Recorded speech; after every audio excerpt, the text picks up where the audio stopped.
memfamiliarkan, membuat itu familiar di bawah sadar, sehingga potensi terciptanya jauh lebih besar. Apapun itu teman-teman pengen apa, familiarkan di bawah sadar. Jadi kalau sudah familiar di bawah sadar, itu siap-siap tercapai. Makanya misalkan gini, kenapa di kelas testimoni ada yang cepat, ada yang enggak? Karena dia sudah punya database sebelumnya, yang ketika ngomong miliaran, sudah familiar, gitu loh. Tapi yang belum, teman-teman hanya butuh memfamiliarkan. Tapi kalau sudah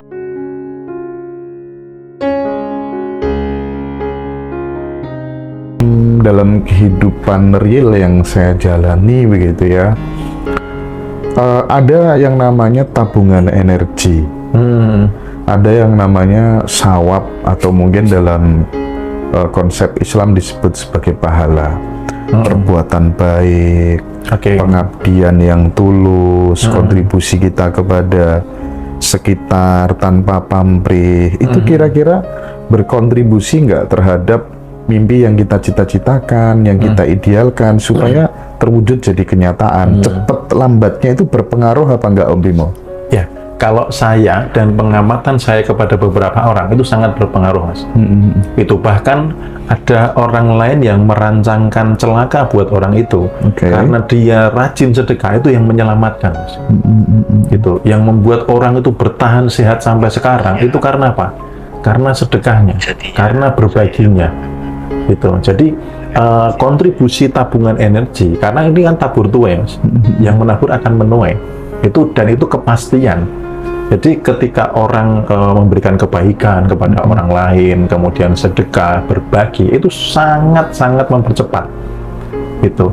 Karena saya pun juga ngamatin dulu zaman saya nggak pernah berbagi, zaman saya masih merasa loh duit saya belum banyak kok masa harus berbagi, sampai di titik saya nggak punya apa-apa, Mas. Saya ke PMI donor darah. Tuhan, saya nggak ada apa-apa buat saya bagikan dalam artian materi. Saya hanya punya darah, ambil buat berbagi kepada yang lain. Dan itu membuat titik balik yang luar biasa, Mas. Gitu. Jadi ada pengaruhnya, sangat berpengaruh. Sangat berpengaruh ya. Iya. Jadi itu tidak akan sia-sia ya, tidak akan sia-sia. Oke. Kemudian gini, ada yang memberikan rumus begini, sudahlah, pokoknya kalau punya cita-cita, ini katanya Dr. Faiz, Dr. Faiz ya, Farudin Faiz. Kalau punya cita-cita, kamu tulis saja, diangen-angen setiap hari, diyakini, ya, terus omongkan ke teman-temanmu yang mendukung, circle yang mendukung kemauanmu itu. Nah, nanti pelan-pelan tinggal nunggu waktu. Peluang itu akan muncul dengan sendirinya. Responnya Om Bimo bagaimana? Ya, itu sangat tepat sekali. Sangat tepat sekali. Jadi, teman-teman ketika mengafirmasikan sesuatu, goals, itu yang dinamakan sefrekuensi adalah ini, Mas. Selaraskan dulu dengan goalsnya adalah ini. Karena ketika menceritakan dengan orang yang tepat, Anda akan disupport full. Saya pun juga sama, saya membandingkan, Mas. Saya ada circle yang mohon maaf agak kurang ya. Ketika saya mengambil keputusan mau beli kantor, itu negatif, Mas, tanggapannya. Udah usah uang segitu buat beli kantor, belum kalau ini, kalau itu, dan lain sebagainya gitu ya. Tetapi ketika di circle up, supportnya full. Wah, keren banget nih, itu plan yang begitu bagus, itu brilian, ide brilian. Ada beberapa plan yang saya sharekan, mereka sangat mendukung, Mas, itu. Jadi pastikan ketika cerita memang betul ke orang-orang yang mensupport. Karena kalau enggak, kadang kan orang lucunya gini, dia minta pendapat ke orang yang tidak ahli di bidangnya. Jadi pengen punya impian besar, habis ikut sebuah kelas motivasi atau apapun itu, semangat kan, Mas, cerita sama temennya yang nongkrong yang biasa. Lu kesambet apa sih gitu, udahlah nggak usah tinggi-tinggi bermimpi ya, bangun tidur ngopi ngerokok itu udah luar biasa gitu. Makanya perlu sekali kita disupport di circle yang tepat sehingga energi untuk mencapainya, gairahnya ini terjaga, Mas, dan kita sudah merasa saya sudah berada di sana. Ini titik di mana bagaimana caranya menyelaraskan dengan hasil itu adalah sudah merasakan di titik itu. Artinya sudah selaras. Tidak ada lagi gap antara saya sekarang dengan saya kondisi yang ingin saya capai. Nggak ada gap. Gitu. Ya, mungkin karena Om Bimo juga paham ya dengan kekuatan pikiran. Katanya kan nggak perlu yakin. Yang penting asal selaras gitu kan ya. Sudah, intinya kan sama sebenarnya Om ya. Sama. Tidak ada penolakan di dalam diri kan intinya. Ya, tidak ada penolakan ya karena yakin Mas. Nah, ya karena yakin toh. Iya. Ya karena yakin. Jadi yang disebut selaras itu ya yakin. Iya. Yakin tidak ada penolakan. Iya. Terus kemudian yang namanya kita bisa merasakan sesuatu yang belum terjadi seolah-olah terjadi itu kan ya karena yakin. Ya karena yakin. Percaya kepada Tuhan itu juga yakin kepada Tuhan. Kalau misalkan nggak perlu yakin, Anda nggak perlu percaya sama Tuhan. Iya. Percaya sama Tuhan itu kan yakin. Yakin adanya Tuhan dulu kan, sehingga percaya gitu. Jadi ihsan namanya, seolah-olah. Jadi seolah-olah sudah terjadi. Kuncinya di situ loh. Ya, seolah-olah sudah terjadi, yakin Mas.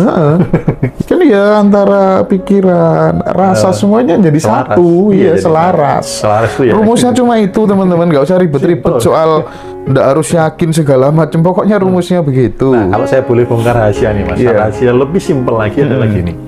Teman-teman tuh sudah pernah berhasil menciptakan kegagalan. Oke. Ya. Artinya dengan mengkhawatirkan, mencemaskan, terus memprasangkakan, berhasil membentuk kegagalan. Nah, setelah saya belajar yang kemarin saya sempat sharekan tentang medan kuantum, fisika kuantum, bagaimana di medan kuantum kemudian terjadi sebuah materi, benda atau peristiwa, itu polanya sama Mas. Ternyata polanya sama ketika orang mencetak kegagalan. Artinya Anda tuh punya potensi yang sama untuk mencetak keberhasilan. Tinggal digeser atensinya, pengamatannya di hal-hal yang positif, di hal-hal yang ingin dicapai, kebahagiaan, kemakmuran. Tapi sayangnya Mas, orang tuh nggak mau geser ke sini. Lah kenyataannya cicilan ada kok, kenyataannya mau jatuh tempo kok. Itu yang dipertahankan sehingga apa? Ya ini terus yang terjadi karena atensinya ke sini. Jadi intinya Anda sudah pernah berhasil menciptakan kegagalan, Anda sudah sukses menciptakan kegagalan, artinya Anda juga punya potensi sukses menciptakan keberhasilan. Sesimpel itu. Polanya sama di dalam fisika kuantumnya sama Mas itu. Itu enggak jauh beda Om Bimo dengan pada saat saya ngisi acara basic training, intermediate training di teman-teman mahasiswa gitu ya. Ada nggak yang berani berdoa setiap hari, ya Allah aku pengen mati ditabrak mobil, mati ditabrak mobil. Semuanya menjawab nggak ada yang berani. Nggak berani Mas. Kenapa nggak berani? Takut jadi kenyataan. Kenapa nggak kamu geser aja ke yang positif gitu ya kan ya? Betul. Sesederhana itu Om Bimo. Sesederhana itu. Jadi ngubah arahnya ini loh.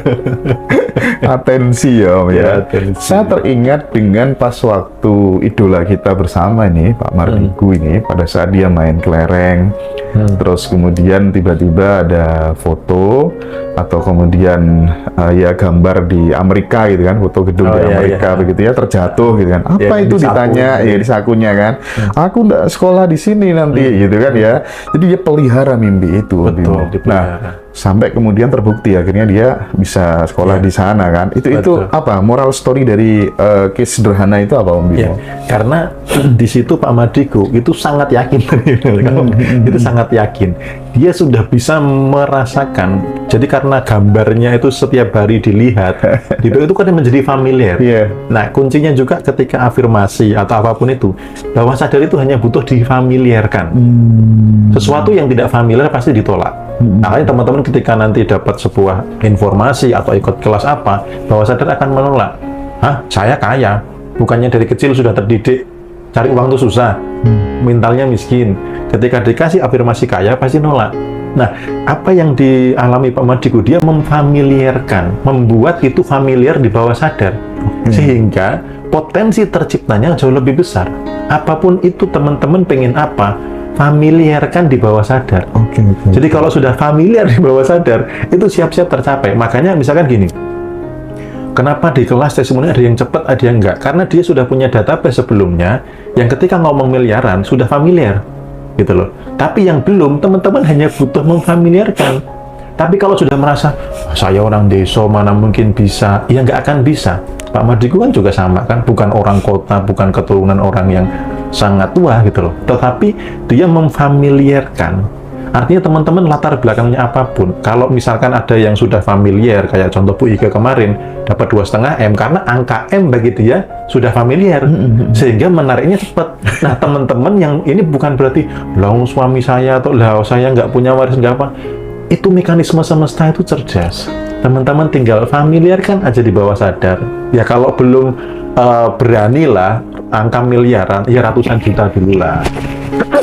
Kalau sudah ratusan juta clear, ya sudah, nanti naikkan lagi gitu. Kalau yang sudah angka miliaran, kayak salah satunya Pak Hengki, ini proyeknya luar biasa. Gimana tuh? Sampai ini. Jadi Pak Hengki itu kemarin itu konsultasi ke Jogja. Jadi pada saat setelah meditasi bulan purnama, dia minta waktu dari pagi sampai siang. Nah, beliau ini mengalami pola kesiangan yang berulang, Mas. Jadi proyek-proyek yang nilainya miliaran selalu batal. Orang yang datang bahkan tinggal nanti ketemu di titik ini, Mas, itu sudah hilang tanpa kabar. Dan itu selalu. Nah, begitu beliau telepon, Pak, saya mohon maaf, saya kok tergerak untuk duduk bersama. Saya pengen bedah pola lamanya. Karena kalau pola lama ini masih terjadi, ini akan menarik peristiwa yang sama. Nah, ketika pola ini dirubah, nanti peristiwanya akan beda. Jadi saya perlu mengorek database sebanyak-banyaknya. Akhirnya ngobrol panjang lebar. Dan yang saya bilang bahwa memutus pola sial itu simple, Mas, sebenarnya.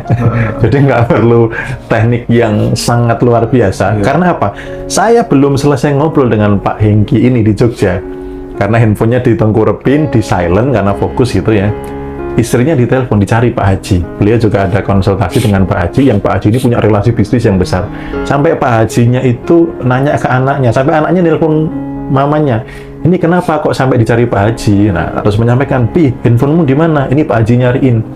Dia langsung gini, Mas, tumben Pak Haji nyariin saya. Biasanya saya ngubungin Pak Haji aja, karena beliau juga kesibukan dan dia juga nerima konsultasi banyak orang, itu jarang yang dibales gitu loh. Tetapi ini kok dicariin, sampai ditelepon, sampai anaknya pun ditelepon Pak Haji. Nah, akhirnya apa, Mas? Ada yang mau ketemu. Lu Sherlock di mana? Gua samperin. Ini ada proyek senilai ini, dari sini itu. Sampai geleng-geleng.